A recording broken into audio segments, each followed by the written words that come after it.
I'm going to dive in and say, what did booze to better mean to Marcus? So booze to better mean to Marcus. You know what? Excuse me. I used to think that booze for me meant that it was fun, was the like it was the center of everything. It was the center of my life. It was there. I needed it to make me feel loved, to make me feel confident, to make me feel attractive, not attracted, but attractive to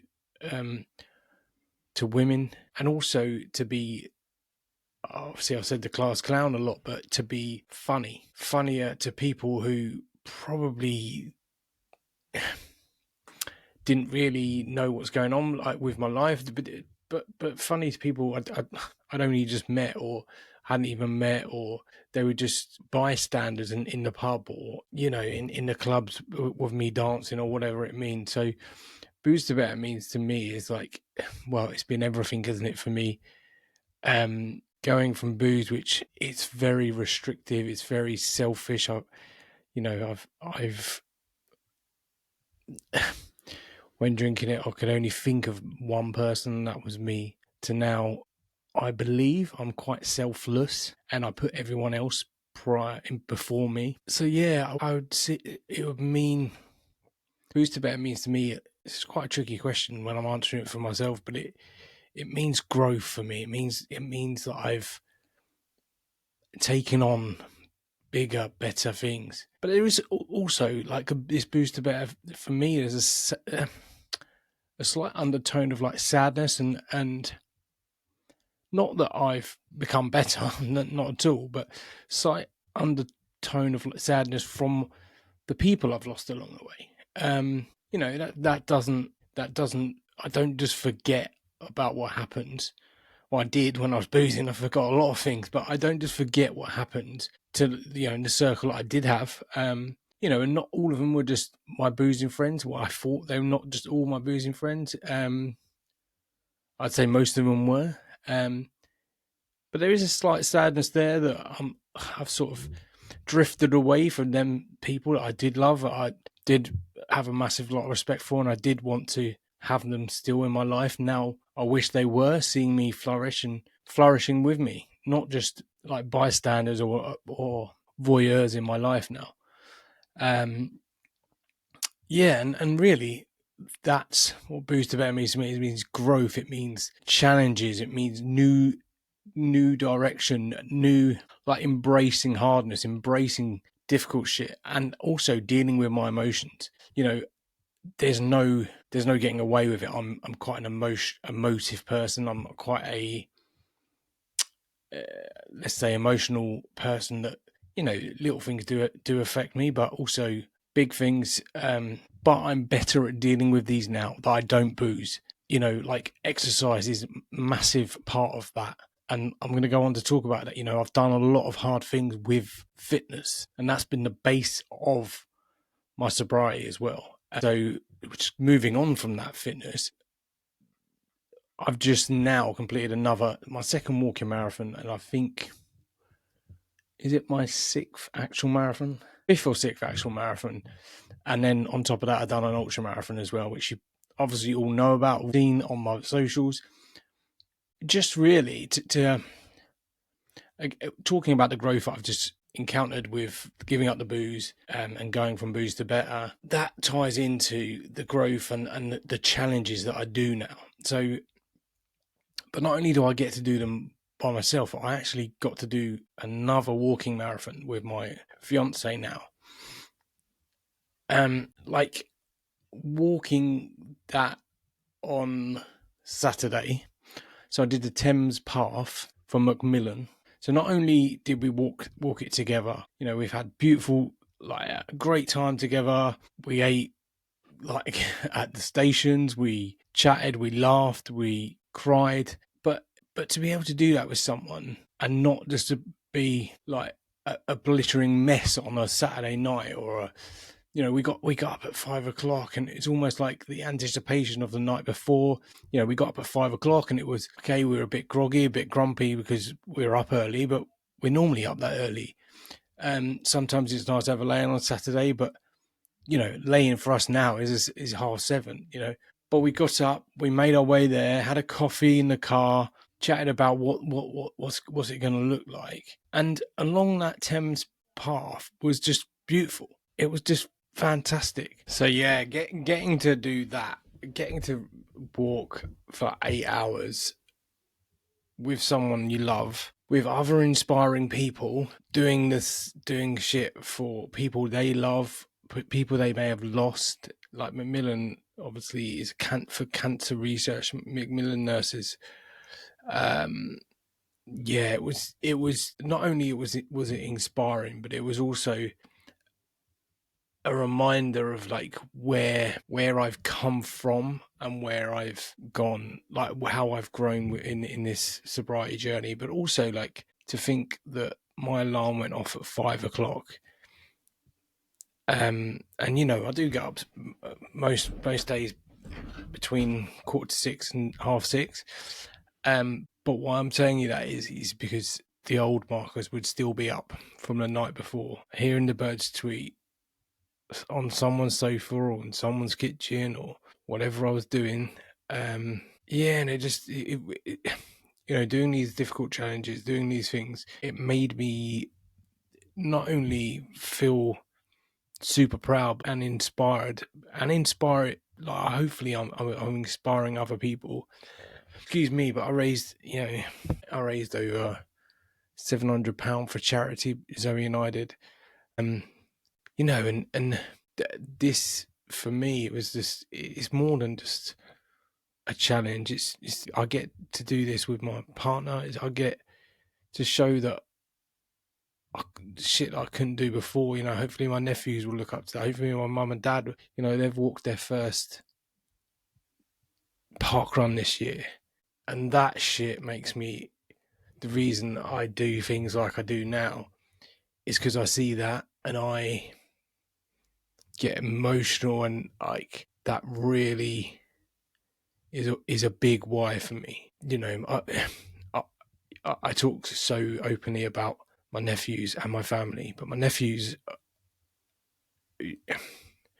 obviously, they've been through the good times and the bad times. But I always try to look after them, financially, or take them out or whatever, get their haircuts or whatever it may be. Even when I was sober, but sorry, when I was drinking. But now I'm sober, I get to do amazing things with them, and that shit is the kind of stuff that lights me up. So that's the hope that if any of you are listening, that it's you, potentially you can do it. One I want to touch on now is moving on from the marathon. You don't want to hear about me going on about my achievements, but what I want to touch upon is that role model kind of thing. And people in my DMs daily about they're feeling they're letting their kids down, and this is a big thing for me because excuse me, potentially that's what I was doing with my nephews, and my mum and dad, they probably thought, I don't know if they thought I was letting them down, but I know it's not the same, but what I'm saying is the kids probably thought, my nephews probably thought I was letting them down because I wasn't fully there or whatever. Same as with people asking me daily, like I feel like I'm letting my kids down, and like this really hits home because like this piece of this poison that you're currently holding on to, that's supposed to be fun, that's supposed to be it's supposed to make your life easier, especially de-stress you, whatever it may be. You're choosing that instead of your time with your kids, energy with your kids, clarity, the money side of it as well. Just you're spending the money on that instead of your kids as well. And the hardest thing I see is people don't see that. People only see what they choose to see, right? So, my kids aren't affected. Whatever you're doing, whether it be one, whether it be 51 drinks, your kids are affected by that. Whether you like it or not, they're fucking affected by it. Stop keep telling yourself that they aren't, because they are. Like, your kids in some way are affected by your drinking. Whether it's binging at the weekend. You're not fully present for them when you're hanging, when you're spending fucking 30, 40 quid at a weekend on bottles of wine, or 150 quid on the night out, and you're on the sniff, and then you're getting home and you're not turning up for their football game, or you're not taking them to the fucking soft play. Your kids are getting affected by that, whether, like I said, whether you like it or not. And the quicker you realize that, some people come to me and say this is affecting me, but some people are still blinded by the fact that it's not affecting them. My kids don't notice. I think they say 1 in 5 people have gone through, they've seen a family member go through alcoholism. 1 in 5 will be affected as well. So the fucking stats are out there as well. So 20% of you will be, if your parents have gone through it, you will go through it as well. And I've coached people who parents have gone through it as well.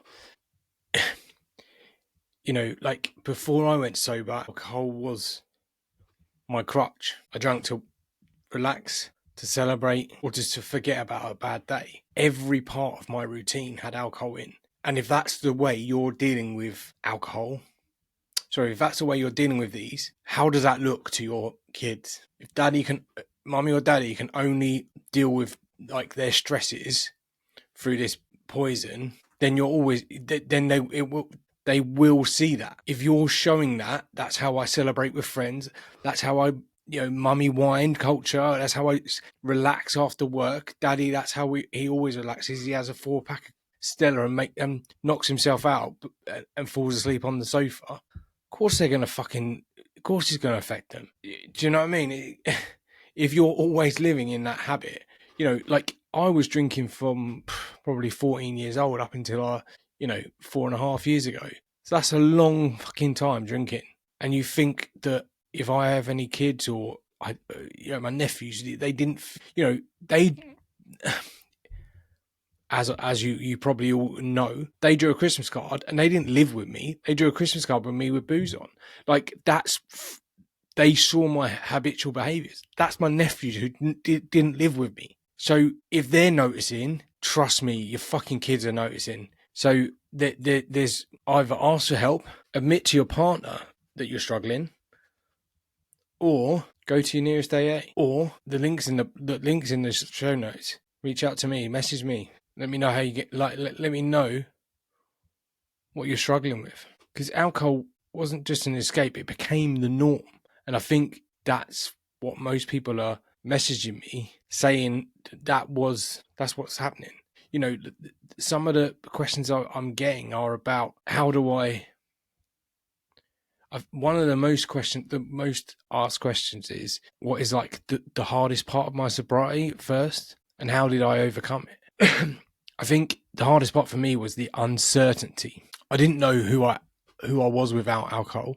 I'd built my identity around it. So like I was that joker. I was that class clown. I played up to it. I was that person who thought it gave me confidence. So I didn't actually know who I was without alcohol. I'd built my identity around it. So when I first quit, I had a massive void I had to fill. And I'm not going to lie, the first few weeks were brutal. But I'd set a goal of like March of that year. But the key wasn't to stop booze, lock myself in a room and not have a life. Because I think that's what people think you have to do. And don't get me wrong, the first month or first 2 months can seem like impossible. But imagine eating burgers for 20 years and then someone says you can't have a burger.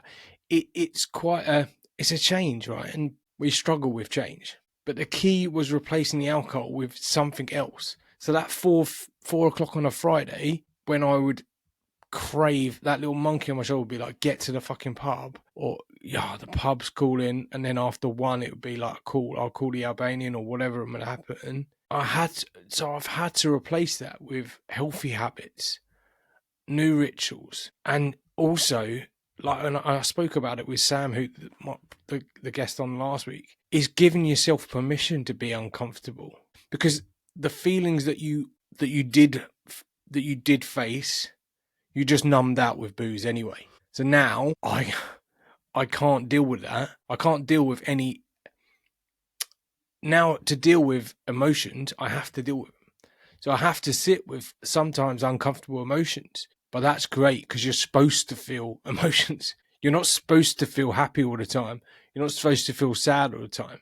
But the great thing is you can feel any emotion, because that's what alcohol was numbing for me. So like the unexpected challenges or breakthroughs, like for me, a big breakthrough was realizing how much of my life I'd just been living on autopilot. Sobriety like made me more present. And as I said, like one of the unexpected challenges was learning how to deal with real emotions like stress, anger, sadness, because it's always an emotional safety net. Once that's stripped away, I had to face these fucking things head on. But like I know this sounds like I swallowed a personal development dictionary, but you are not your thoughts. Like I survived it, like, and you're stronger than you actually think. Like the other one is I get is like, how do I deal with social situations? And I'm not gonna lie, social situations at first was tricky, like, because it's not the situation that's tricky, it's the questions that are tricky. So like for me, the first social situation, it was not just about it was more about the questions I had to fend off, as opposed to the situation. The situation was just the situation. However, the difficulty was the questions that were asked. So, why are you not drinking? Are you a pussy? Blah blah blah blah blah. And like, I get that, by the way. And like for you, like for you, if you're struggling listening, that's normal. Like the first couple of times, because you've always been that person, like Marcus, comedian or supposedly comedian, playing up to the crowds. As soon as I started saying no, guess what? People are like, what the fuck's wrong with him? And that's like, that's the, like, what, nothing's wrong with me. I'm just choosing a different path. And that's your answer as well. But if you don't feel comfortable for that answer, there's many different answers that you can have. It's like, okay, cool. I'm on, you know, if you have to make one up, you can just say, okay, cool. I'm on medicine at the moment. It doesn't allow me to do that. Or I'm currently taking a break, or it's affecting my mental health.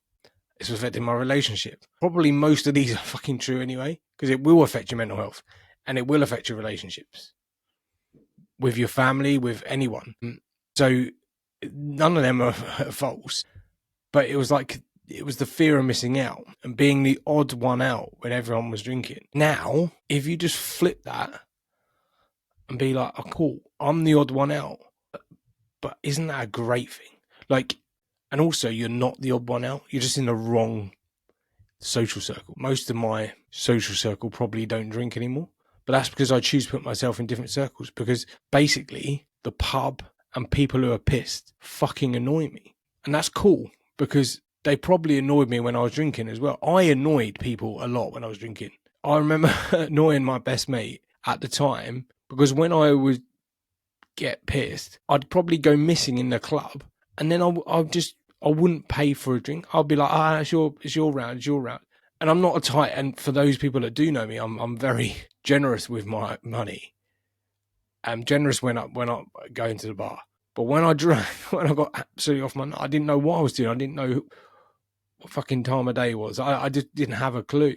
But like, that's the thing, isn't it? Being the odd one out is actually a good thing in this situation. Like, if you don't own that decision will always own you. Like, and what I've found, and I've found that with some of my clients, is that they don't address it until it needs to be addressed, as in the questions from others. I didn't try and hide it. I didn't need to make a big deal out of it. I just showed up and had a drink that wasn't alcohol, and I'd enjoy myself. The big question is, if you need booze or drugs, or booze is a drug anyway, so if you need booze or drugs to enjoy an occasion or the people, you don't enjoy the occasion or the people anyway. So your real friends will respect your decision no matter what. Let me say that again. Your real friends will respect your decision to go alcohol free no matter what. And if they don't, they're not your real friends. That is a fact. Like, if them people trigger you, or I say it to my clients all the time, like, if you're going especially at the start of your journey. I can't remember when I chose to go out into a pub. In fact, I'm thinking, I can't remember the last time I chose to go into a pub.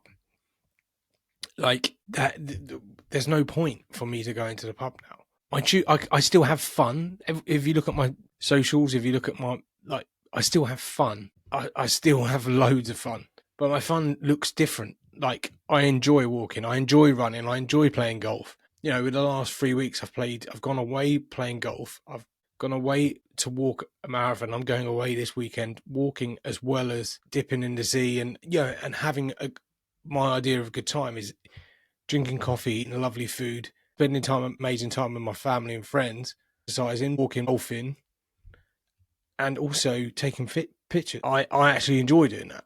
Hiking is, the nature is beautiful. And if I'm boring for that, then so fucking what? Like, that's not on me. That's like, it's perception, isn't it? Do you perceive getting off your nut every weekend and hating your life for the rest, like Sunday? This is what happened to me, and this is what I did. Weekend, like, this is the difference between fun and boring. I thought the old Marcus thought fun was getting off his nut every weekend, probably from Thursday night, and then Sunday night crying, messed up with anxiety, messed up with depression, hating my life, but eating the nice Indian at my mum in my room at my mum's. Yeah, that's fun, right? So instead, yesterday, like Saturday, I walked a marathon, as you know. Yesterday, I played golf and recovered, played golf, and that was like, I got comments from people saying that sounds like an amazing weekend. And guess what? It fucking was. It was absolutely an amazing weekend. But I think we put so much pressure on us, and society puts pressure on us to think that we must get fucking wankered and pay. We're paying to feel like shit. We're paying to feel like shit. You're paying every weekend. It's a choice, and it is a choice. You're paying to feel like shit. And I get that. I've been there. I've done that. I've spent a lot of money, wasted a lot of nights, had a fucking gum reconstruction. So I do get that as well. But I think it like, I got a question the other day. Excuse me. What mindset shifts are most powerful in sustaining long-term sobriety? And one of the biggest shift for me, and a lot of people are still like umming and ahhing about that, is shifting from, I'm trying to quit drinking to I'm choosing to live my best life. Or I suppose it's like, it's the word you use is the mindset shift. You can't, like, I'm trying to do this. If you're trying to do it, you're still fucking kind of like, you're still stuck to that. You have to be like, a mindset shift for you is like, okay, cool. I'm not trying it. I'm going to make my life better by removing something that's making it feel like, by removing something that's making it feel worse. But like, the hardest shift mindset wise is like, I don't drink anymore. That's the, you've got to then use that every time, as opposed to like, oh, I'm just not drinking right now. Like, for me is like, I don't drink anymore. And I mentioned it on a call, and I mentioned it on like my group calls. If you are like, and this is no disrespect about AA, and I used to think this as well. So but my opinion has changed. I used to think, if someone asked me, am I ever drinking again, I would say never is a long time. However, my opinion on this has changed, because AA are like one day at a time, one day at a time. I still think that gives you a route out. That's just my opinion, and I'm happy to be challenged on it, but that's just my opinion. If I'm committing to never drinking again, then I've got no way out and no leeway, and that's what I want. Because if you have a leeway of like, oh, only on special occasions, or only on this, every fucking night can be a special occasion, because it was for me, every fucking Tuesday night when I got an email from my solicitor saying about my ex-wife, that was a special occasion, or a commiseration, or whatever you want, however you want to picture it and put it up there. That was the thing. So you can't, that's the mindset shift you have to shift from. You can't keep going, I'm trying to do this, I'm trying to do that. Any word that you try and is you're not that confident in my opinion. So it's like, why flip it the other way? Why am I still choosing to drink? And instead, maybe flip it over and say, what would my life look like if I didn't have alcohol in it? But start looking at this at different shifts. Like, and the other one, this is a big one, and this is like, for me, a lot of people who I see and speak to daily are living in a victim-based mindset, as was I. So when I stopped seeing sobriety as a punishment or a deprivation and started seeing it as a freedom, everything changed. So it's like, life is not happening to me, life is happening for me. That's the shift you need to make. So like, it's not a punishment or a deprivation, it's freedom. You're not giving up anything, you're gaining. And that's the shift you need to make. Like, looking at it from a place of empowerment, not loss. So if you look at a place of loss, you're always gonna probably go back there, purely because you think you're missing out on something that brings you a lot of pain, or it brings your family a lot of pain. Like, if you were like, and if you're sitting on the fence wondering if you can do it, I'm telling you this, you can. I can. I did, but I think you need to understand it's not always rainbows and fucking butterflies, and there's not always unicorns flying about in my house. You have to keep showing up day by day, and it's not always, like I said, glamorous. But the payoff, the freedom, the clarity, just the time you get back, to do things like I said, I'm learning Spanish. Tu hablas español, por favor, gracias. If you're on the fence, I promise you it's worth taking the first step. So like, I'm going to actually probably wrap it up there. That's 35 minutes of gold. I am going to be doing another one probably next week as well. Potentially it'll be the week after. Sorry, I might have a break because I'm off on holiday, but I hope you have enjoyed this. What I'm going to do, a different one, I'm going to leave you on something different. Like, if you've got to the end, if you're serious about making change, and because you've heard me out, what I'm going to do, and I believe this is my 30th episode. Don't hold me to that, but it's my 30th, and it's probably it's this is a big milestone for me. Not because it's my 30th. That's irrelevant milestone, but like, doing this by myself and being able to talk to you for half an hour. So with that half an hour, with anything like that, if you have listened to the end and you do want help, or you do want to reach out to me, if you reach out to me and say, Booze to Better 30, for listening to this podcast, for giving me your ears for this long and listening to me waffle on for this long, I just want to give back, because honestly, I think I get a lot of shit, or I have had a lot of shit recently, and I just want to give back to people. I want to give back. I want to help as many people as I can, and that's why I'm doing it. So I appreciate you all. I appreciate everyone that listens. It doesn't go unnoticed for me. I've got a platform now that I'm trying to help as many people as I can. So with that, I appreciate you all. And I will speak to you very soon.